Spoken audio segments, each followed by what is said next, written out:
Hello students, welcome to my YouTube channel. मी अज्ञात आनंद गुरव तुमचं ई लर्निंग या चॅनलवर स्वागत करते. मुलांना आज आपण आपला जो 7th चॅप्टर आहे इंडिया ड्युरिंग मौर्या पिरियड त्याचे क्वेश्चन आन्सर्स आजच्या व्हिडिओमध्ये कव्हर करणार आहोत. त्याआधी ज्यांनी चॅनल सबस्क्राईब नसेल केला त्यांनी प्लीज चॅनल सबस्क्राईब करा, बेल आयकनवर क्लिक करा. व्हिडिओ आवडल्यास व्हिडिओला लाईक, कमेंट आणि शेअर नक्की करा.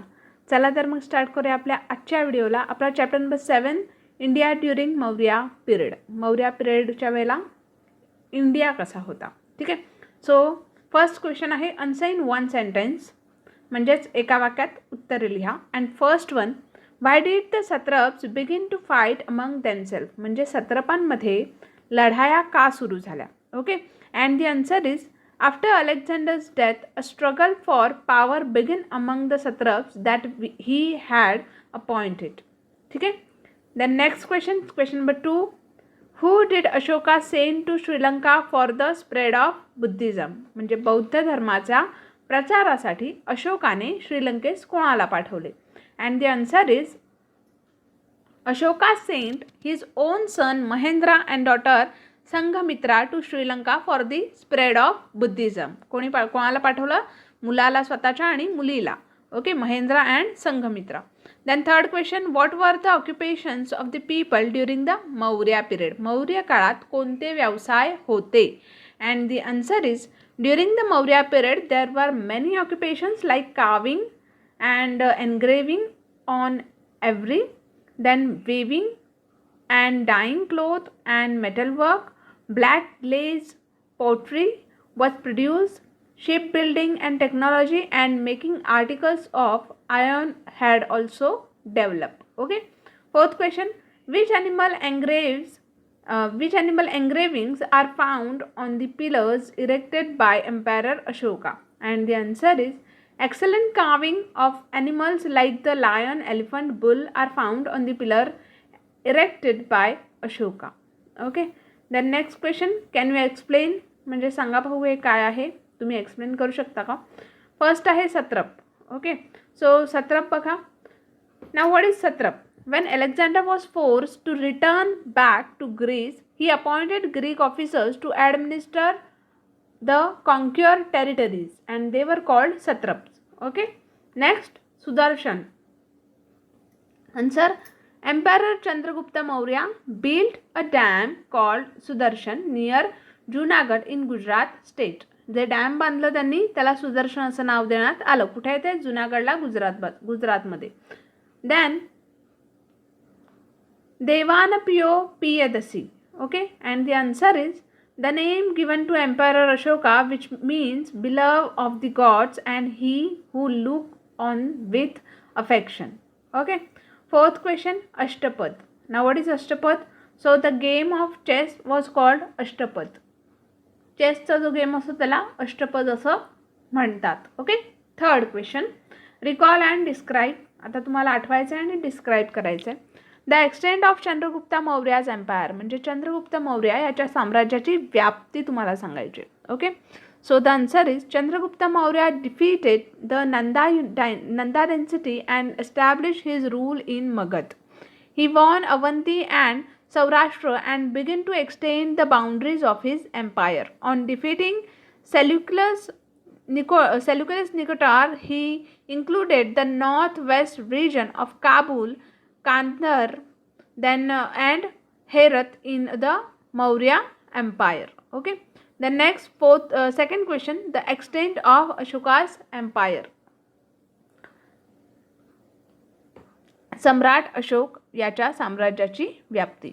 And the answer is Ashoka's empire extended from Afghanistan in the northwest and Nepal in north to Karnataka and Andhra Pradesh in south and from Bengal in east to Saurashtra in west. Okay. Next question number 4, match the following. First आहे Emperor Alexander and the answer is Emperor of Greece. Then मेगास्थेनिसचा answer काय असतं? Ambassador of Seleucus Nicator. Third one आहे emperor Ashoka, emperor Magadha. Okay. Emperor Ashoka कोण होते? मगधचे emperor होते. Okay. आणि एम्बॅसिडर ऑफ सेल्युकस निकट म्हणजे सेक्युलस निकेटरचा राजदूत. ठीक आहे. The next fifth question, what is your opinion, तुमचं मत तुम्हाला सांगायचं आहे. Alexander had to turn back, सिकंदरला मागे घेण्याचे आहे ते अलेक्झांडरला ते भाग पडलं. तर असं का सिकंदरला अखेर माघार घेणं भाग का पडलं, तर during the Indian invention Alexander's army had to suffer severe hardships. The army was also away from home for a very long time, so the soldiers were angered to go back. Therefore, they rebelled against Alexander and he was forced to go back to Greece. Okay, second question आहे आपला. Coins of Greek kings were characteristic. Greek राजाची नाणी जी आहेत ती वैशिष्ट्यपूर्ण असतात. And the answer is the Greek kings minted characteristics coin. On one side the coin had a picture of king who had minted the coin, and other side a picture of Greek god. The name of the king was also written on the coin. Alexander's coins were the same type. नंतर बघा third question. Emperor Ashoka decided never to wage war again. म्हणजे सम्राट अशोकाने कधीही युद्ध न करण्याचा निर्णय घेतला. And the answer is emperor Ashoka decided never to wage war again when he witnessed the bloodshed and devastation caused by Kalinga war. Okay, then second point आहे बुद्धिझम. Second point है Emperor Ashoka had a change of heart and embraced Buddhism. Okay. Then sixth question, describe in your own words public welfare works of Emperor Ashoka.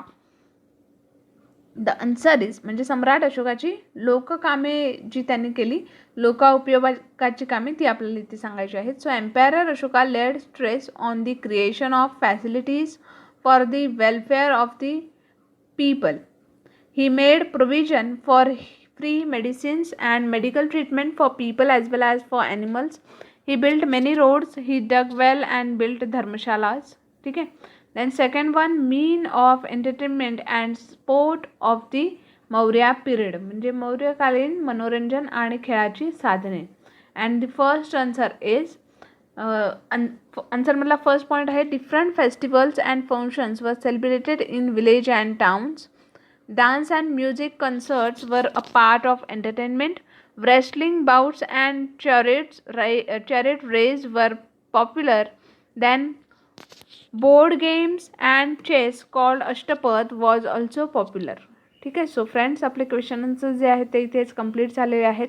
Hope तुम्हाला आजचा जो video आहे तो नक्कीच आवडला असेल, आणि ऑफकोर्स व्हिडिओ जर आवडला असेल तर चॅनलला नक्की सबस्क्राईब करा, बेल आयकॉनवर सुद्धा क्लिक करा, ज्यामुळे तुम्हाला येणारे नोटिफिकेशन जे आहेत ते आमच्यापर्यंत पोहोचतील. चला तर मग भेटूया अशाच नवीन व्हिडिओमध्ये. तोपर्यंत take care and have a good day.